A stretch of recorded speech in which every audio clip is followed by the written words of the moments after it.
Ay pera sa basurahan kasi mga kamiks.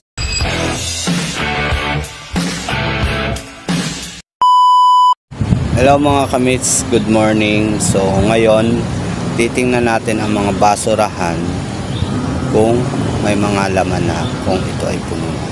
So 4 na trash can yan, kailangan nating alisan ang basura.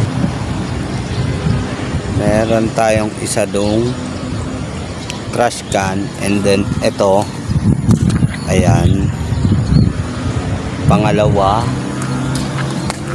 and then andito yung pangatlo, mix.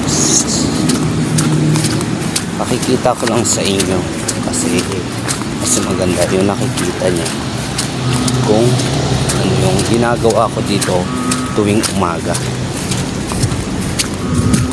Ito yung pangatlo, ayan, and then pang-apat, kung makikita nyo sa may suki, yun yung pang-apat na aalsa natin ang basura ngayong umaga before ako maglinis ng CR.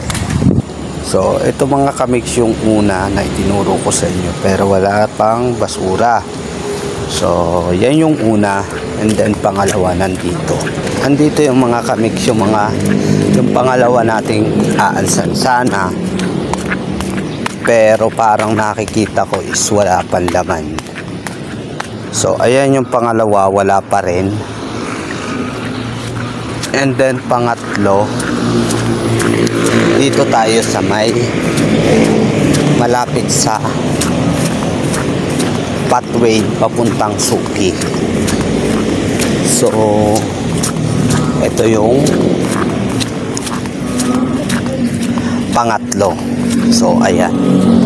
So meron naman siyang basura pero hindi karamihan. So yan yung pangatlo. So pang-apat, ito yun sa may suki. Ito yung kailangan nating alsan ang basura tuwing umaga. So eto. So yan yung pang-apat.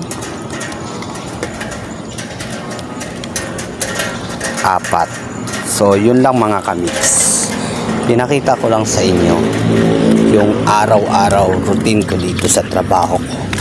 Kaya naman sinabi ko sa inyong may pera sa basurahan kasi mga kamiks, dyan ko nakukuha yung mga can, mga plastic bottle. Yun yung iniipon ko para ibenta. Yan lang mga kamiks, salamat sa panonood.